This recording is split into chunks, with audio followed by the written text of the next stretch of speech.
Hi. No fancy music, no open, nothing. We're just cold open here.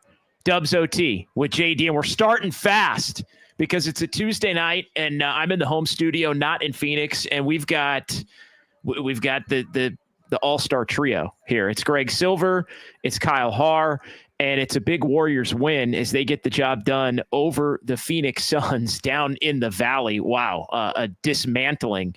Warriors 133-95 over the Suns. Warriors led by as many as 41. It really felt like even more of a blowout than the final margin of 133-95. Warriors, I mean, simply put, guys, we'll just start here, and then I'll give everybody the standings update because the standings now are not what the standings are going to be at the end of the night because the Clippers are playing San Antonio right now. So we'll let everybody know what it's going to look like. Chaos in the Western Conference today with Jalen Wells breaking his hand, the Nuggets firing Michael Malone, the Lakers losing in OKC, and Minnesota was up 24 in Milwaukee with about 10 minutes to go and lost. So a lot going on in the West, and the Warriors very much in great position now to win their next two and have their next two potentially be enough to clinch a top 6 spot by Friday night. I think that's the most key development as it relates to the Warriors tonight because Minnesota did get beat. Well, we know what Warrior fans need to be rooting for here in the next couple of days to get them clinched in a top 6 spot by close of business Friday night in Portland. So welcome in, Greg.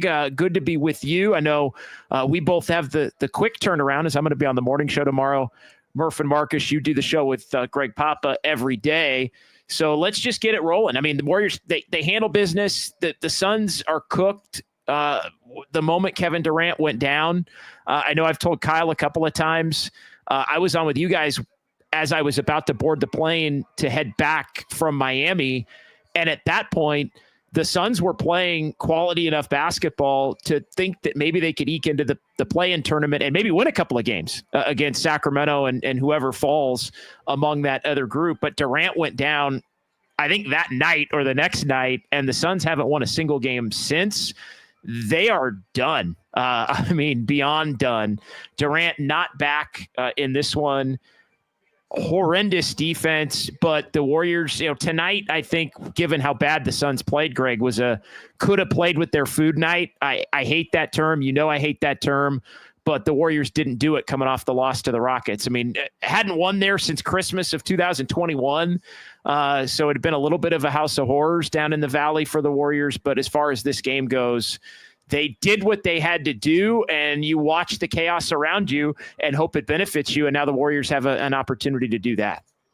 No, I mean, the Warriors did exactly what they needed to do, and they looked like a team that got a much-needed day off. And even with the short flight and going on the road, they got in there, played against a team that struggled all year. They were without their most talented player in KD playing, and they just went in there. They were focused. They played clean basketball and didn't mess around. And they played a really just nice all-around clean game. And granted, it's easy to do that when Phoenix's defense and their transition defense in particular is just a full-blown disaster. But we've seen the Warriors a lot of times underperform against teams that are lesser or teams that have a key player out or players out sometimes and either lose the game outright or get off to kind of slow starts. And they weren't doing any of that. Steph Curry looked very refreshed after his 3-point outing on the 1-for-10 shooting, and he looked a lot closer to the player that had scored 125 over a long, exhausting week of the last week in a 3-game stretch there. Yeah, and Steph Curry ends up with 25, a game high, plus 31. All of the Warriors starters heavy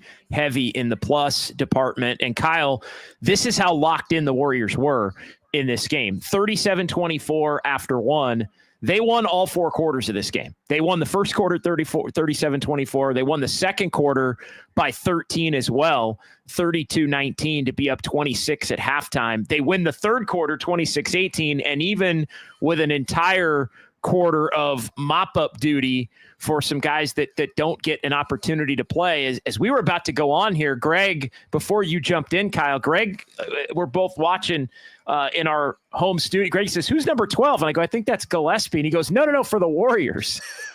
And it was Braxton Key. And I actually didn't know. I had to look at the box score but it was that kind of fourth quarter. And the Warriors still won the fourth quarter against the Suns. So all four quarters, they were locked in. You look up at the end of the night and the fourth quarter, you saw a lot of guys. I mean, it was really it was Jackson Rowe and Braxton Key and Kevin Knox and Pat Spencer and also Trace Jackson Davis, who did get a legitimate rotation spot tonight because of Quentin Post. He came up ill for this one and couldn't go. But the Warriors meant business tonight, Kyle, from the opening tip. Yeah, it's either really good or really bad when you see Pat Spencer start the fourth, and thank God it was a really good game. But I thought the Warriors defense in particular in the first half was outstanding. I mean, they had the Phoenix Suns so discombobulated on offense, and they were just kind of passing around the perimeter. The passes weren't even going to the right guy, and they were dropping passes. So I give a big shout out to the defense. And then offensively, yeah, it was good for Steph after a 3-point performance against Houston to get right back where he was. Yeah, I thought Steph, again, they had the note on TNT because the Celtics Knicks game went into overtime. I actually got tricked tonight into flipping over because they did not have a slide for the start of the Warriors game. So I was like, damn it. When that game went into OT, it's like, shit, I gotta watch Fitz and Kalena. I obviously don't ever do that when I have the option to choose. And so, and then I just kind of stuck with the NBC Sports Bay Area feed all the way till halftime. But so I'm not sure which feed you guys ended up watching tonight is the reason I bring that up. But the TNT feed had a graphic in game about the Steph bounce back. Curry following single-digit performances. So he had the 3-point game on Sunday against the Rockets. They went back through 5 single-digit performances over the last few years. And the numbers in the game following the single-digit performance. So we'll go in reverse chronological order, I guess, here with December of 2024, he bounced back off of single digits, 31 points. He made 7 3-pointers. March of 2024, off of a single-digit performance, he goes for 29 points and makes 6 3-pointers. February of 2024, Steph Curry goes for 42 points and makes 11 3-pointers. That the night before the Super Bowl, the game against the Phoenix Suns, the night before the 49ers played in the Super Bowl in Kansas City, and we were all in Vegas, and the sport. Well, I was in Vegas, and the sports book was going crazy for Steph Curry that night, and we had a very spirited early Dubs OT edition show. 33 points and 6 3-pointers December of 2013.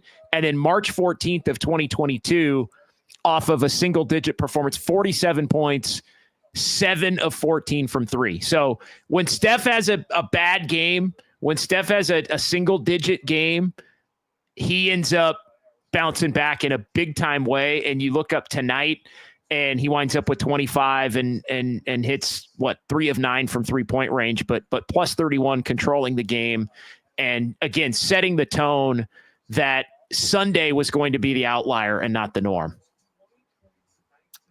Yeah, and I'll go one step more. I mean, you remember the first game they played at Memphis, and they had Steph Curry locked down. He went 0 for 7, had 2 points. And this past game in Memphis, 52 points. That's it. And one of those games, Kyle, that the December 21 game where he scored 31 was the game, I believe, after that game in Memphis. They played in Minnesota 2 nights later, yep, and he ends up with 31, and that was the most recent of the single digits. So, yeah, he bounced back in Memphis, the next opportunity there. He bounced back in a big-time way in the next game that the Warriors actually played there. So you look at the standings right now, guys, and they're updating it. I'm just looking at it on TNT. Currently, it is a 3-way tie with the Warriors. The Nuggets, Warriors, and Grizzlies are all 47 and 32. Grizzlies won in Charlotte. We talked about Jalen Wells, who took a hard fall on a flagrant foul, broke his hand. So he is going to be obviously done for a while. Also an ugly and scary fall. The Grizzlies did win that game. Denver fired Michael Malone today, incredibly. They play in Sacramento tomorrow. They are 47 and 32. The Warriors with the win are 47 and 32. So right now, guys, it is a 3-way tie. The Nuggets are 4, the Warriors are 5, the Grizzlies are 6. The Clippers are a half game back and in 7th. But the Clippers right now are playing down in Inglewood against the team that the Warriors are going to face tomorrow, the San Antonio Spurs. And right now, looking at the scoreboard there, the Clippers are up 94-81 with about 10 minutes to go. So when the Clippers win that game, and if they don't, we'll reverse course and alter the plan and change it up and adjust as needed. When the Clippers win that game tonight, it will be a 4-way tie. 4-way tie at 47 and 32 here now, with everybody having the 3 games to go. 4-way tie, and the Clippers will move into 4th in the Western Conference. The Clippers in the 4-way tiebreaker, it will go Clippers 4, Nuggets 5, Warriors 6, Grizzlies 7, and then the Timberwolves are a game back of the group now because they lost in Milwaukee. The Clippers, and again, the 4-way tiebreaker is the same as the 3-way tiebreaker. It's just the overall record winning percentage among the teams that are tied. So the Clippers are 8-2 against the other 3 teams in that group. The Nuggets are 5-4, the Warriors are 4-6, and the Grizzlies are 2-7 in that against the other group. So they get the 4th spot of the group. So Clippers 4, Nuggets 5, Warriors 6. So close of business. The Warriors will be in 6th and in line to play the Los Angeles Lakers, who lost but maintained the 3rd spot by a game. The Lakers are only 1 game up on that group that will be in the 4-way tie. So again, another example of chaos in the Western Conference, with the Lakers 1 up on 4 teams, and then the Timberwolves 1 back of the teams that are all tied there in the middle. Maybe the Timberwolves need to be in this tiebreaker so it can gift the Warriors a 3-1 record in this whole bunch right there. And of course, I kid, the goal is to be above in the standings above any team. But when you said the 4-6, I was like, JD, we just talked about this morning, and they were 6-5. And then I'm like, oh wait, no, Minnesota was part of that. It all gets mixed together. Yeah, it is getting crazy, and Denver somehow lost even when they didn't play today because they robbed Michael Malone of his revenge game against Sacramento, and they tied Hubie Brown with the latest firing of a coach. The only difference is Hubie Brown's Atlanta Hawks back in, I think, 1981 it was. They weren't going to make the playoffs. Denver is a playoff-bound team, and they fired a championship-winning coach from 2 years ago. The timing just baffles me of it all. It does. And I mean, you saw Kroenke, the owner, Stan Kroenke's kid. I can't remember his name right now. I'm blanking on it. But Josh Kroenke. Josh, there you go. Josh Kroenke. He did an in-house state. He did a state video with one of the Nuggets team reporters for their social medias, I guess, and their website and all that, where he basically said that the decision had been made within the last week that they were firing Michael Malone and Calvin Booth no matter what at the end of the season. And so with things going the way that they had, he cited the 11-13 record since the All-Star break. He said he thought there were things that were masked. Like, basically, this team has not been the team that they need to be this season, and they had the long winning streak before the All-Star break, which masked some of the issues that in his mind had returned. I don't know if you guys saw the clip that was bouncing around from after the game. I think it was on Sunday when they got beat by Denver, or got beat by Indiana in Denver. Yeah. And I mean, Michael Malone just eviscerated his team, and that was nothing new. Basically calling him out for not watching film, basically saying, hey, I delivered a very blunt, direct, on-point message, and some of the guys are full of shit and aren't paying attention to it. I mean, he basically acknowledged the fact that there were a few, at least, members of the team that had tuned him out. And so, which, right or wrong, I think Michael Malone, it sounds as if he kind of knew that maybe what was coming. And I'm not saying tried to get himself fired, but went out on his own terms in terms of, hey, I'm just going to lay it out and be 100% real. And if they don't want me around, then that's fine, because I'm going to go find another job with the quickness. And I think he obviously will have the ability to do that. But I think Denver's done in terms of being a championship contender. I'm not going to say they can't go beat Sacramento, and I think they play Houston and Memphis among the final 3 games of their season. I think it's maybe Memphis and then Houston.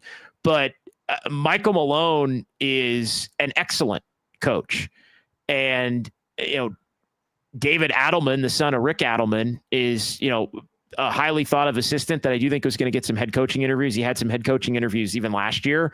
But I just, to me, when you make that move as Denver did, to me, they're cooked. Like you're not winning a title with an interim coach. And I think you wonder how much and now a lame duck, like GM's gone too. Like there's nobody in charge in Denver. So I think, short term, could they cobble it together and win a couple of games in the next week? Yes, or maybe not. But that was the overarching realization, was that Josh Kroenke basically said that this team was going to have a short-lived run in the playoffs anyway. He was admitting internally they didn't have it. So as we go through Nuggets, Lakers, who do the Warriors want to face?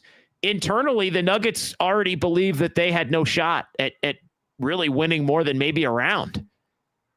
Crazy. Yeah, give me some Denver.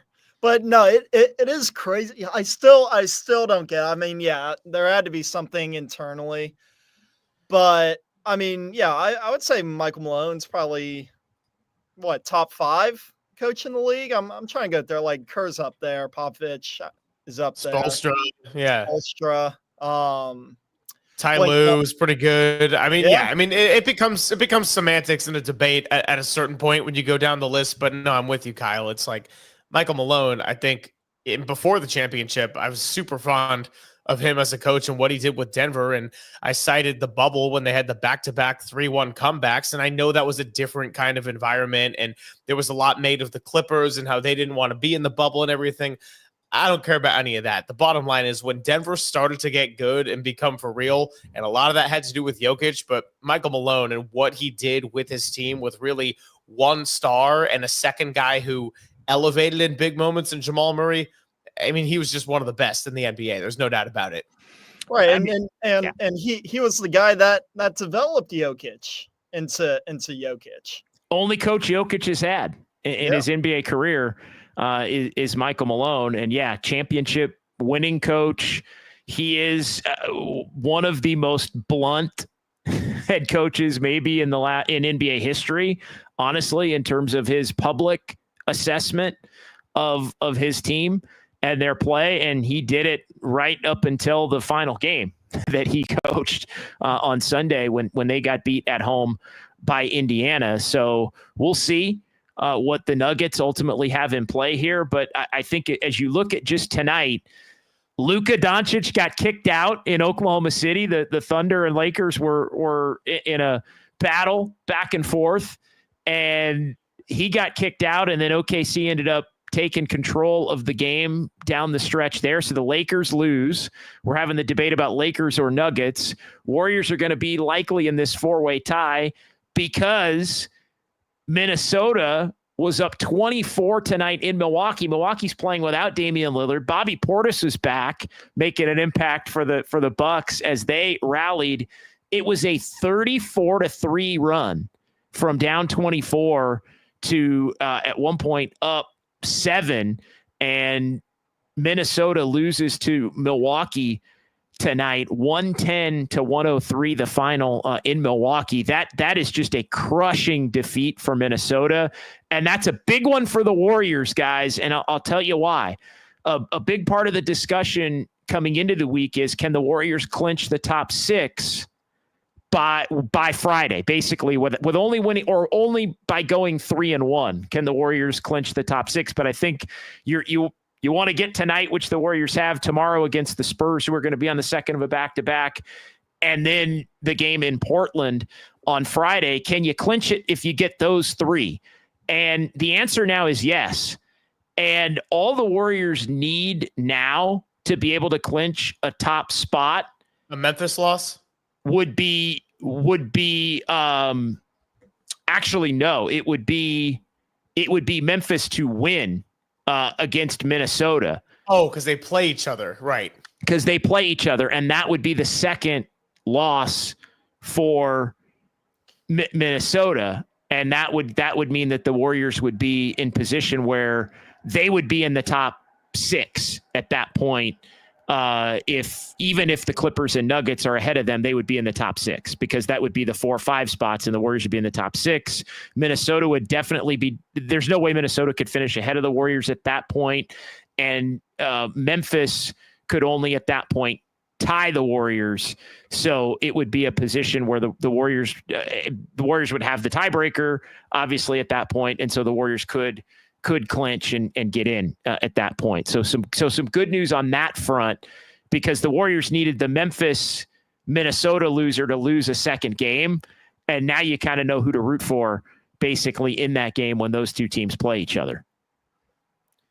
Yeah, I mean, that's big. And I think the top 6 really is what matters the most. I know Steve Kerr has said that home court advantage doesn't mean as much as it used to be. And Greg Pop and I were having a back and forth about this today. And I said, look, if getting the 4 versus the 5 comes down to like a self-contained, control your own destiny game on Sunday, that's a different discussion than if you could win the 4 by winning, but you also might not. And remember last year, I think it was, they ended up beating the Jazz, but by the second quarter, with the way that the Lakers game was going and something else, that we're like, well, the Warriors are going to be 10 no matter what.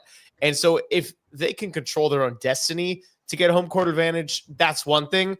But the larger point here is that I think that getting the top 6 is probably the biggest priority of all. And the only thing that would be above that is if Steph, Draymond, or Jimmy Butler has a legitimate injury that needs nursing, and you say, okay, we're going to try to win without them and make sure that they could be right for the playoffs, even if you risk the play-in. And one other part of that, too, just to make sure I get it 100% correct on that, the other reason that is a fact is because Denver and Memphis also play, so one of those teams is guaranteed to lose as well. So that team would take another loss. So that also factors into the equation, because the Warriors still have the ability to get as high as let me see. Is 3 still on the table? I guess 3 is still technically on the table. 3 games to go. They would have to beat you'd have to win all 3 and have the Lakers lose a couple. You have to gain 2 games in the final 3 against the Lakers to move up. But yeah, 3 through 8 still going to be on the table when the grid comes out with everybody's potential there. And yeah, 4-0, as Gisak says. And let's get into the chat a little bit. What happens if they go 4-0? Well, if they go 4-0, we have to see how many other teams go 4-0. I mean, but if they go 4-0, they're in the top. They're in the top 6 for sure. That part they control their own destiny on, even today now, because they would be in the top 6 in the 4-way tie. So even if they win out and those other teams win out, and again, those other teams cannot win out because the Nuggets and Memphis play each other. So the rest of that group cannot win out. But the Warriors winning out would vault themselves up, I believe, to 5th in that scenario, unless Minnesota comes back to jump in. But even if Minnesota comes back and jumps in, the Warriors would still be top 6. But there's different tiebreakers. Again, it's a different, just to let everybody know, and I'm not going to run through all of them, but it's a matter of the teams, the group of teams you're tied with changes the tiebreaker records. It changes like a 3-way tie is not the same as a 4-way tie. Like you could be 4th in a 3-way tie and 8th in a 4-way or 7th in a 4-way tie. That kind of thing.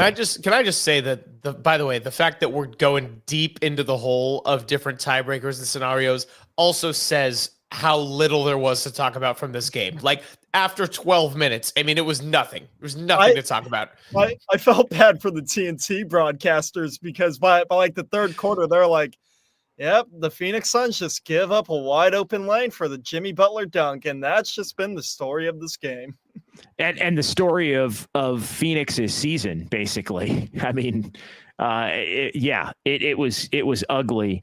But yeah, Clippers, by the way, with about 2 minutes to go in Inglewood, they're up 14. So they're going to win. So we can book the 4-way tie scenario here with, again, that'll update shortly after the game, but it'll be the Clippers, Nuggets, Warriors, and Grizzlies that are going to be 4th here at the close of business on this Tuesday night as the Warriors get the win in blowout fashion over the Phoenix Suns, 133 to 95. So let's go ahead and jump in. And by the way, we are going to go a little bit shorter tonight, only about an hour, and we're approaching the halfway mark. Greg's obviously got the show and the quick turnaround tomorrow. Kyle's been working his ass off. He's actually in our San Francisco studios as we speak. Greg's in his home studio. I'm in the home studio. And of course, we'll be back at Harmonic in Thrive City tomorrow, immediately following the Warriors and the San Antonio Spurs. And I'll be on the morning show tomorrow in for Brian Murphy with Marcus, the Waterboy Boucher. But yeah, a lot to get into here. But we're only going to keep it going for about till about 10:15, basically, and then call it a night at that point. By the way, Sacramento. With the Phoenix loss, Sacramento has clinched a spot in the play-in. For those of you, beam heads out there, the Kings, very strong likelihood. As disastrous as Sacramento's season has been, they're actually going to end up 9th. They're going to be like 10 games. They're going to be like, I don't know, maybe not 10. Like they're going to be like 7 games worse than they were last year, and they're going to be 9th. And probably hosting the same game that they hosted last year against the Warriors. By the way, what a day for Vivek Ranadive. By the way, everything about his impulsiveness and firing Mike Brown after the extension. It was like, dude, not only did you get Taylor Jenkins, you got the Mike Malone news that's making you look like a rational, calm owner here. And then on top of that, you just clinched the spot in the play-in, baby. Yeah, and I mean, it's just, I mean, if you've got DeMar DeRozan and Zach LaVine, you're going to the play-in. Like, that's just like... It's just, I mean, the Bulls have lived it. The Bulls have lived that life for, I don't know, 3 years in a row. You are in the 9-10 game if you've got DeRozan and Zach LaVine. Like that was That's like a compliment and an insult at the same time. We should have known that on the day of the De'Aaron Fox trade that the Kings were destined to be in the 9-10 game because DeRozan and Zach LaVine own the 10-9 game. All right. Dubs OT with JD here. On the Sports Leader, Kroenke or Vivek. I'm going to, as full of shit as today was for Denver, I mean, Kroenke has won a title.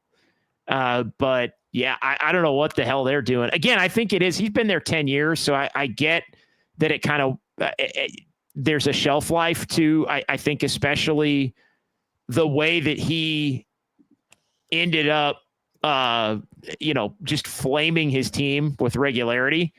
But I just wait till the end of the year. Like, at least, like, to me, like, that's where I disagree with it. I disagree with the decision because Kroenke said he thinks it gives them a better chance to make a run in the playoffs. I think it gives them no shot to make a run in the playoffs. That to me is the difference. Like your shot was with Michael Malone, and if you get to the second round and get beat and you were going to fire him anyway because you made the decision a week ago, then you fire him. And that is within, that would still be, in my opinion, probably not the right move, but at least that would be closer to normalcy in terms of what professional sports franchises do. But yeah, I mean, Vivek looks less crazy, believe it or not. I mean, because there were two better coaches than Mike Brown. And Mike Brown's a damn good coach, but there were two more successful coaches than Mike Brown that got hit maybe in a worse way. Yeah, yeah. I wish and JD, I texted you this morning. I wish we were on air just so that I could spam the no class, no balls. No question. No class, no balls. I guess maybe the Nuggets fired Michael Malone with class. We shall see. But Kyle, if it makes you feel better, we were on the air and we took a break to just make sure it was confirmed. And I had Walter play that first thing on the other side. So also shout out Walt. I texted him this too, but he played what was it? I Fall Apart by Post Malone. I thought that was clever. Yes. I like it. I'm updating, by the way, the tweet here. I'm putting out my own tweet with the tiebreaker standing. So that's why I'm a little distracted here because I want to make sure we get that out. With the Clippers, Nuggets, Warriors, and Grizzlies, Timberwolves end up now 8, as we've been talking about, at 46 and 33. 3 games to go, and the Warriors are going to be back in action against San Antonio coming up tomorrow. Clippers ended up winning by 5. So, yeah, you look at that at the end of the night here. And the Clippers are, I think the Clippers now with this, what happened today, I think the Clippers have a better shot at winning a title than the Nuggets do. I'm not saying either team does, but I think the Clippers with how they've played now and Michael Malone no longer in the, what do you guys think of that? Like, I think the Clippers are more of a threat now than Denver is. I completely agree, unless they have to play OKC round 1. But if they win and they keep jumping on all these tiebreakers, that's probably not going to be the case. Yeah, and the Clippers have had, they've got some good numbers against some of these teams. The one team I think they don't is Minnesota, actually. So Minnesota not being in the group is I think a good thing for the Clippers at this point. They want to keep Minnesota out of it. I think they're 0-3 against Minnesota, believe it or not. So the group that they Digum 117 in the chat. We can get to some Kyle's clicks here. The Warriors being a 4 seed is just wild, considering what has happened this season. Yeah, the opportunity to get to 4 is insane. We've had a few people in the chat. Nuggets are cooked. Jokic is going to ask out. Like, I mean, gosh, it's amazing. I mean, you look at this 2-year window for the Warriors to kind of bring it back to them a little bit this year, next year, maybe it even extends a year beyond that. But you look at that window and it's just, I mean, teams are, Memphis is not in the position that as sturdy a position as you thought they were going to be. Denver is not in a position where they're as sturdy as you thought they would be. The Lakers, I think, can get there by next year, but I don't think this is going to be the best version of the Lakers in the LeBron-Luka era. You've got the Rockets, who have been a very connected team this year to the tune of this number 2 seed, and deservedly so. But I mean, does anybody really believe in them as a 2 seed? So I think as you just look at the Warriors, the Clippers are kind of the one wild card. Minnesota's not as good as they were last year. Memphis is not a title contender. I mean, really, if you go up and down the line, it's OKC, who's OKC, right? 1 seed last year, 1 seed this year. Great young team.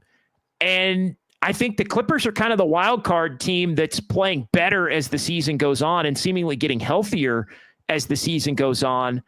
After that, it's just a bunch of teams with a bunch of question marks. And I think that allows for the Warriors to be, I think they're more of a contender today than they were right? They're more of a contender at 10 o'clock at night than they were at 10 o'clock this morning, just based on the fact that the Nuggets fired Michael Malone. Can I also just mention that before the Jimmy Butler trade, we would be looking like the Phoenix Suns right now and how they performed tonight. Yeah, like that was the road we were going down. We were looking at maybe fighting for the 10 seed again. It's always it is always a night whenever these teams play, and I've thought about it a lot just watching Phoenix play. I mean, if Bradley Beal doesn't have a no trade clause, Jimmy Butler's on the Suns because they ship his ass wherever they have to ship him, and Jimmy Butler would have got a 3-year extension instead of a 1-year extension, or rip up a year and give him a 2, whatever. You would have got 4 years. Left on the contract, and it would be Booker and Durant and Jimmy Butler, which would look completely different. Maybe they would have been able from under 500 to get on a run to get to 10 over. We'll see. I think but yeah, that the Warriors got them. They stuck with it, and I'm with you, Kyle. The Warriors would have been, I think, right. If the Warriors had done nothing at the deadline, I think they would be in the 9, 10, easily 11 mix right now. They would be fighting to, oh my God, can Dallas lose a couple? Can Sacramento go 1 and 2? You already know it was going to be a Klay Thompson versus Steph Curry 9-10 play-in game. No doubt. Yes, that's exactly where I think things were headed. San Jose Jazz fan 4, if the Warriors hadn't lost a few dumb games, but especially that dumb one against the Jokic-less Nuggets, they'd leapfrog to 4th temporarily until the Clippers win. Inconceivable. Yeah, and they'd be tied at this point for 3rd with a couple of games left and a chance to get there. I mean, they lost to Lakers a couple of times close. I mean, the Christmas game was one. You can't go back and get too crazy about it. Or if you just beat Toronto and Utah when you have leads late in those games, you could be right there with the 3 seed in the Western Conference. Can't go back, can only look ahead.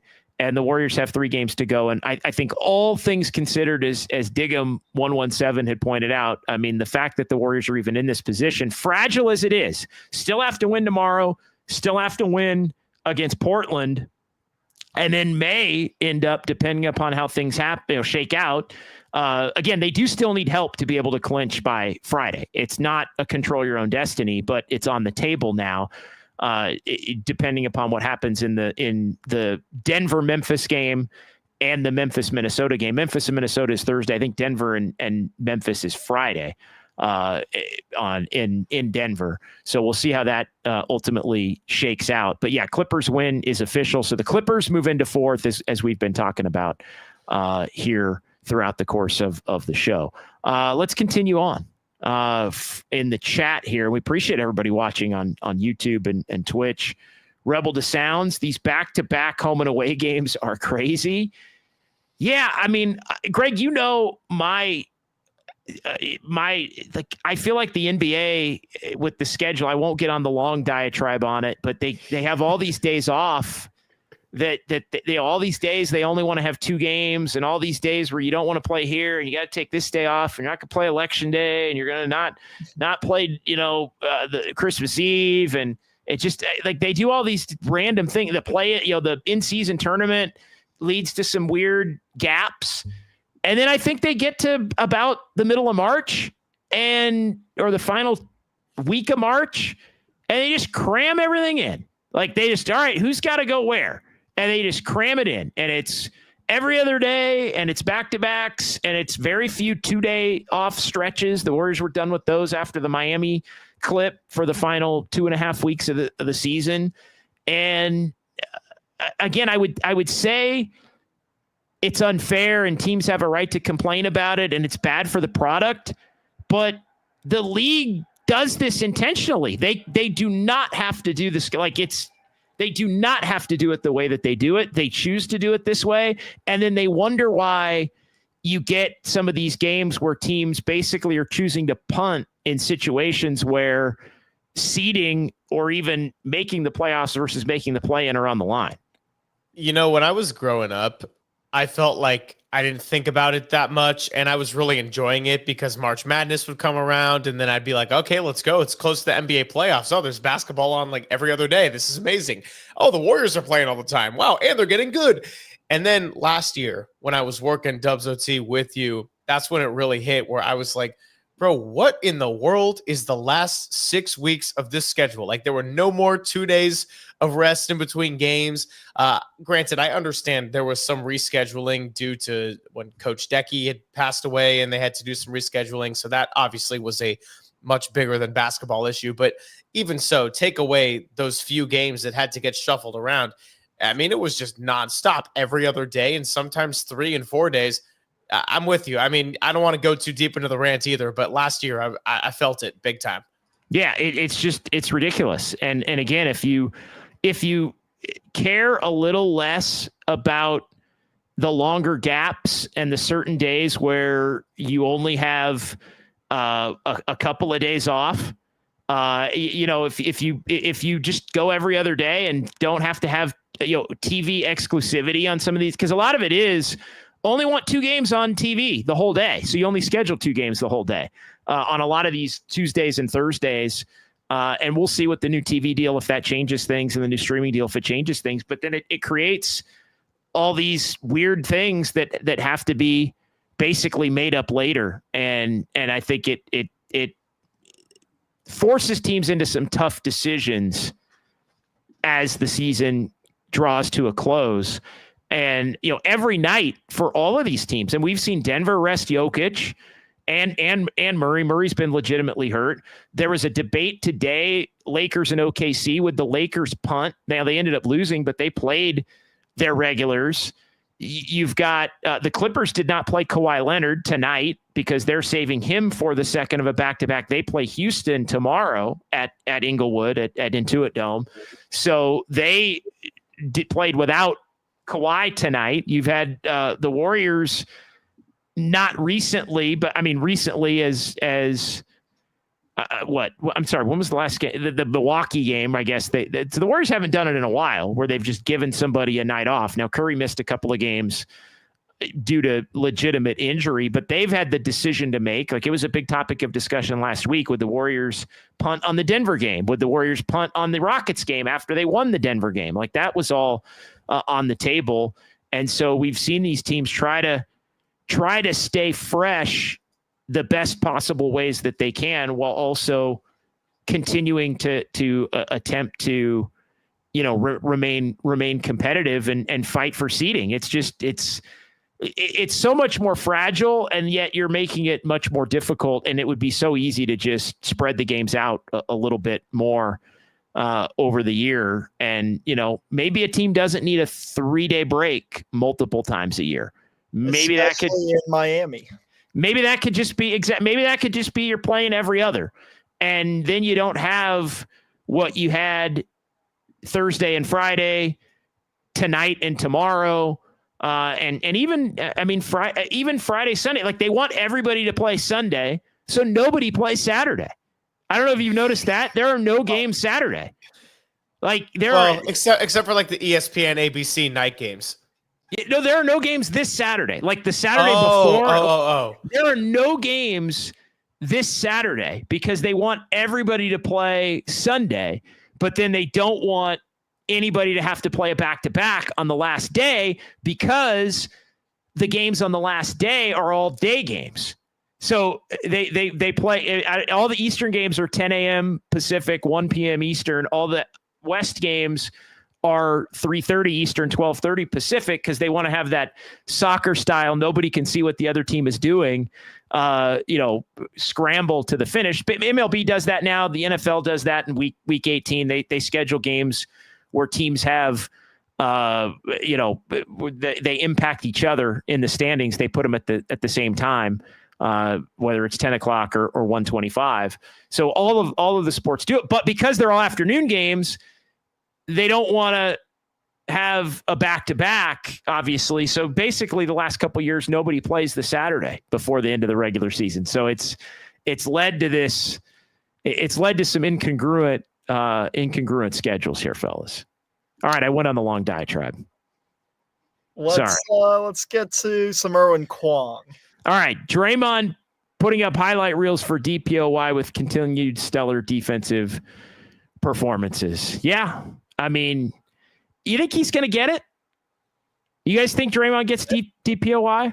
Vegas thinks he's going to get it. But I was going to say, when Vegas says yes, the answer is likely yes. I will give credit to Draymond, because when he said that he should get DPOY after Wemby got hurt in a post-game press conference, I feel like that's when the odds really shifted in his favor. It felt like he it wasn't like, well, I mean, he's been great defensively all season, but you know, it's not like he's out there getting 4 blocks a game. I think that's what kickstarted the Draymond for DPOY campaign. Yeah, and it's been a well-run campaign. Draymond has been on a freaking media tour the last month and a half, which has coincided with some an uptick in his play and all of the Warriors winning. It's a hell of a campaign. If he winds up getting it, I'll say that if Draymond winds up getting it, he owes Raymond Ritter a little something, because it's been Draymond's been on the tour to get the word out, podcasts and interviews and sit downs and articles here, and he's again TV analyst. It's what you do. It's what you do. It's part of the game. I got no issue with it, but it's clearly been something that's been going on. Read the Steed, is Denver crashing out, as the kids say these days? Ownership is. I think so. And look, it wasn't. Josh Kroenke didn't seem unhinged in his explanation with the Nuggets state media outlet interview with their team reporter. Gotta love that. When's the press conference, Josh? After the team gets back from Sacramento, I guess.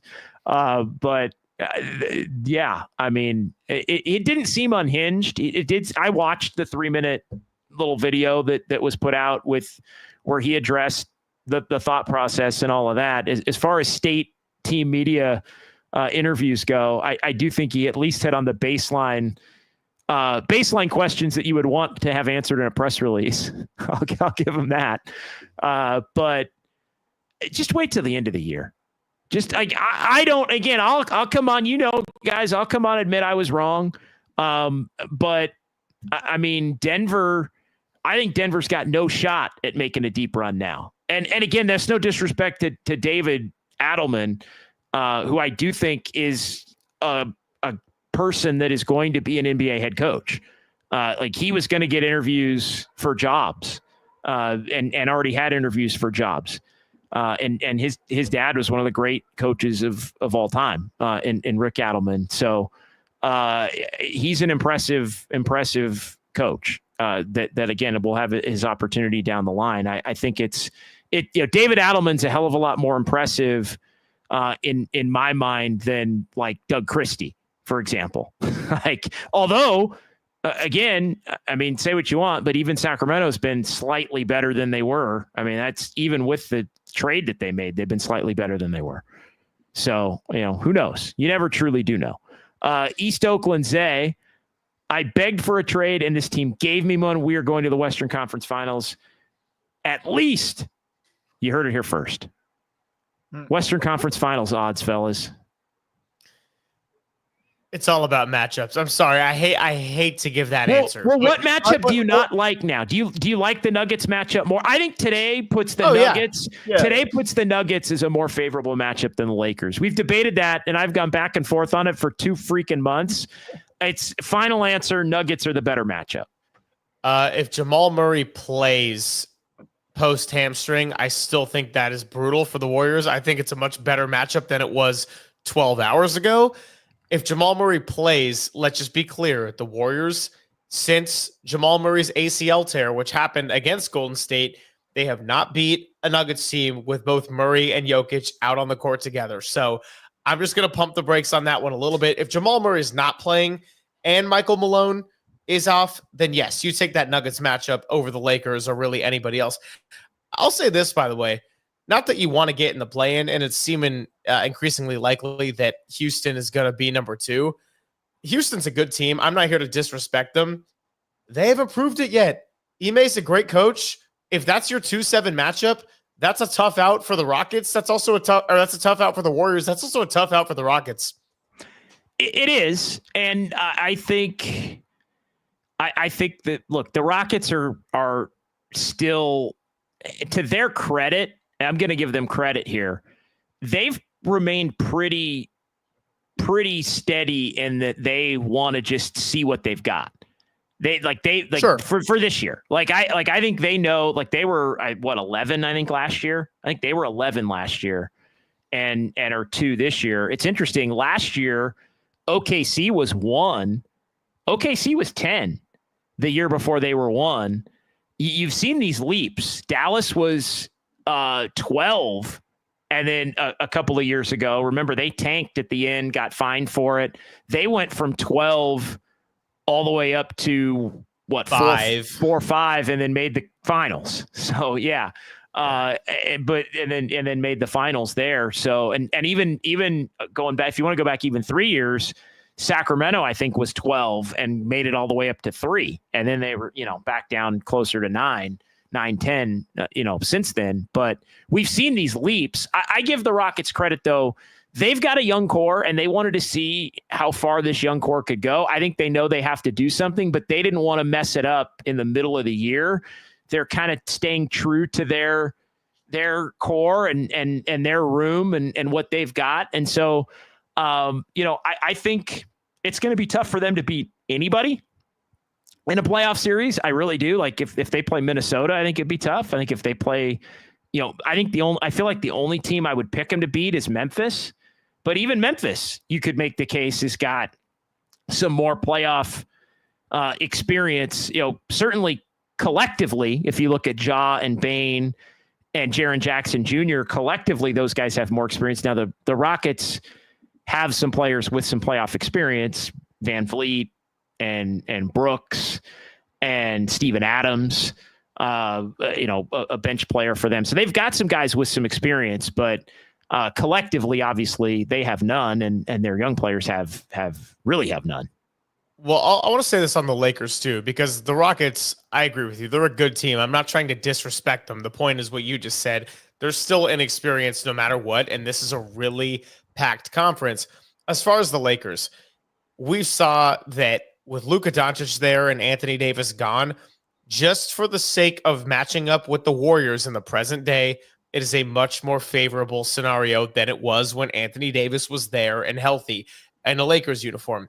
That said, and I got to be respectful to all the battles that the Warriors have had with LeBron James-led teams over the last decade, playing against a LeBron team and getting a lead and holding a lead or trying to complete a comeback against a player who knows how to control a game, that is more of a mental challenge than it might even be a physical challenge. And so that was a great win that the Warriors got in LA this last week.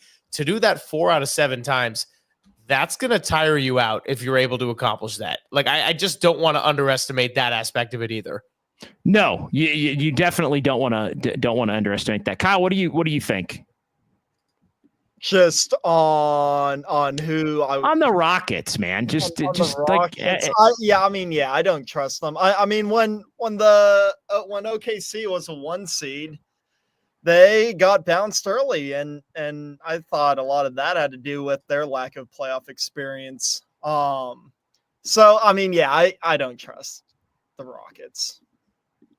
Yeah, I don't. Again, I nice year. I don't trust them, but they will be. I do think they will be a tough out against anybody. Like that part, I agree with. They'll play their ass off. They might get into a full blown brawl. Like 2 teams most likely to get a brawl in the playoffs: Detroit and Houston.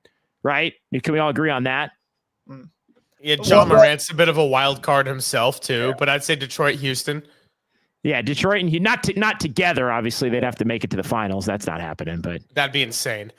But the thing that would worry me about if we have to play the Rockets is like someone getting injured against the Rockets. Yeah, that's true. No, that's a great point. That is a great point. Cheap shot, dirty play, just general physical play that can lead to. I mean, Again, Dylan Brooks took out GP2 not too long ago. No, that's a good point. No, that is a good point. And look, injuries and attrition and all of that is a huge part of the equation. All right, we're going to go about 5 more minutes here. So let's, is there anything we're missing? Is there we kind of just come on and we're just kind of throwing it against the wall here tonight. Again, not as much maybe about the game. We'll focus more tomorrow, but I mean, with the Warriors and the Spurs, but it really, I think that the story of the night and the story of the day is, yes, the Warriors handle their business. They get out of Phoenix. TJD was impactful in this game. I think he definitely deserves a hat tip for the way that he played, getting an opportunity because Quentin Post was ill and unable to go. I think the Warriors being careful with GP2 on the first of a back-to-back with a little knee inflammation. I think you could probably give him tomorrow night off too, if you really wanted to, and maybe get him ready for the final 2 games of the season. But I don't know how much it means TJD is going to play here moving forward, Greg, but he's been out of the rotation for a couple of months now, really since the middle of January, end of January. So to see him put in the work and be able to positively impact the game tonight, I thought it was something noteworthy. Noteworthy is a good way to put it. I like the fact that Steph was throwing him a couple of lobs. I mean, he's really the only other true lob threat besides Jonathan Kuminga on this team, and he's kind of your only true rim protector on the defensive side as well. So it was noteworthy. I'm happy for TJD being able to get the reps. I don't think that it's going to change anything in the big picture, and so long as everyone healthy, I mean, Steve Kerr kind of has his 10, maybe push it to 11 sometimes, depending on if Guy Santos gets some legitimate run or not. But, you know, he's kind of got his rotation that he's going to stick with. And so unless there's an injury or some very weird matchup nuance over the course of a 7-game series, I don't think we're going to see a lot of him. No, I definitely don't. But again, I think it's one of those things where it's kind of, Kyle, it's good for the soul that a guy that wasn't getting run. It was like kind of hard to recognize him with the full beard he has going. Yeah, he looked like a different player, literally. Looked like a different person. Like, TJD? Oh, yeah. Well, look at TJD doing look like a different person tonight. No question. All right, final 3 minutes here. Let's just go rapid fire on some Kyle's clicks. And Digum117, I missed the whole first half. Did the Suns just quit? Basically. Yes. Basically, I mean, the Warriors were up 13 into the first quarter. Their defense was just non-existent. Greg, you were on it. The transition defense in particular, the defense on the interior also. I mean, you look at some of the numbers, 50 in the paint for the Warriors, 30 second chance points. I mean, that's just getting outworked. And I mean, the Warriors you look at the shooting tonight for the Warriors, they make 15 of, when do you ever see the Warriors 58% in the paint? They were 25 of 43. That means you're not getting challenged in the paint at all. The Warriors were excellent in the paint tonight, and they were just kind of running wild. Steph got off to a great start. It was, I mean, the Warriors bench had their way. It was just all systems go. And yeah, I think the Suns know that they're cooked without KD and have been for the last 2 weeks. And you could just tell by the way the Warriors offense flowed compared to the Suns. I mean, it was like night and day. It wasn't. Yeah, it was just it was like this game felt like it was over by the middle of the second quarter. Yeah. And no doubt. Pine Needle, thank God the Warriors didn't wear some weird City Connect jerseys and take a loss. The Warriors looked like they were playing the Giants tonight. Were the Warriors playing the Giants City Connect team? 808 KNBR. Which team in the orange and purple was worse offensively tonight? Yeah, that's a tough one. That's actually a tough one. Let's continue on here in the chat in our final minute. San Jose Jazz fan 4th seed or bust. Yeah, I mean the 4th seed would be incredible if they end up hosting in the first round of the playoffs, that would be absolutely unbelievable considering the fact that they were a game under 500 at the moment in which Jimmy Butler joined the team. A couple more rapid fire EB here. Only 8.5 hours until JD and Waterboy talking hoops. Woo. That's right. Actually, it's actually closer to 7.5 hours now. 7 hours and 43 minutes and some change here for, and then Greg, you're about 4 hours off of that. Fozzie, look at Greg, all grown up. Feels like just yesterday we embarked on the journey of Dubs OT together. Yeah, well, it's been a wild ride. I am far from grown up, my friend. It's been a wild ride, but we all know at the end of every NBA season, Greg celebrates a birthday. So there is one coming up here in the next week that may or may not be acknowledged here in the remaining shows that we have left. Pods is playing, so Pods definitely deserves a nod. I mean, he hit that first 3 of the game tonight. You're thinking, oh wow, this is going to be a night for the Warriors. I mean, his shooting has been unbelievable. 4 of 6 again from 3. I mean, I kid about the Klay Thompson, the joke that he's like turned into prime Klay Thompson of late. Is there a little bit of Jordan Poole though? Like they're not the same players at all, but the impact. Yeah. Yeah. If he's consistently doing this over a series, then yes. He did. Yeah. I mean, Poole did it for longer. Poole had a year kind of lead up to the playoff run, but it is in a very different way. No, he's giving them the scoring that they would get from Poole. Like, because Poole would just easily get 18 to 20 a lot and make shots. And remember that into that 22 year, Poole, when Steph was out, basically led the NBA in 3-point shooting for like 6 weeks. He was like 45% from 3 for 6 weeks. And then everybody got back together and they made the run toward the title. All right. One more. Enrique Rivera, TJD, dunking with some anger, mad dogging Kerr while jogging back. I don't think that's what it was, but it was a fierce dunk. The one down the stretch there was he's had a few like that in his career that go down. All right. That's going to do it. Let's go around the horn here real quick to Kyle or to Greg and then Kyle. Greg, final thought on this one or anything you want to promote tomorrow from 10 to 2. Well, we'll be out on the patio at okay. Social, so the Giants are going to look to score a run in this series against the Cincinnati Reds before they have a nice fat road trip. So if you happen to be in the area and you're going to the game, come out and say hi. But other than that, I'll just be watching a lot of Warriors basketball and be locked in, man. Yeah, you can do the thing tomorrow where you go out to 58 Social and see the guys and go to the Giants game, and then you can go to the Warrior game, and then you can come by Harmonic after. This is the third time in a week you can do this, by the way. This is the third Warrior home game in a row where the Giants are playing in the afternoon and then the Warriors are playing at night. I was blown away both Friday and Sunday how many people went to both games and then came in and stopped by and said hi. So if you're doing it tomorrow on a Wednesday, you are truly living that best life. Kyle, close us up here, my man. Final thought. Yeah, good game by the Warriors. Big blowout.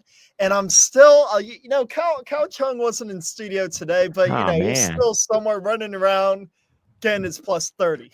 Yeah, Kyle had a good plus-minus night for Kyle again in really very limited minutes. I mean, he might have been a season high in plus. Finds a way to just attach himself to greatness. It's just no, we can't. Kyle's the best. We love Kyle Chung. Yeah, Kyle's plus-minus has been a talking point on the show, Greg, on the nights that you haven't been with us. In case you hadn't guessed, Kyle's like the plus-minus leader at KNBR. Yeah, easily. Wow. Yeah. I believe it. I buy that. Kyle Chung, he's got a feel for just not the game. He's got a feel for life. Yeah, Kyle was so good. He just sat the fourth quarter out tonight. He just did. He went and got street clothes. He went and got a slice of pizza in North Beach. And Came back and just came back. Yeah, in his sweats. So, all right, for Kyle and Greg, I'm JD. We'll talk to you at 6 a.m. Greg will talk to you at 10 a.m. And Kyle, we'll talk to you tomorrow night from Harmonic and Thrive City. Enjoy the evening, everybody. Dubs OT with JD here in the Sports Leader. Good night.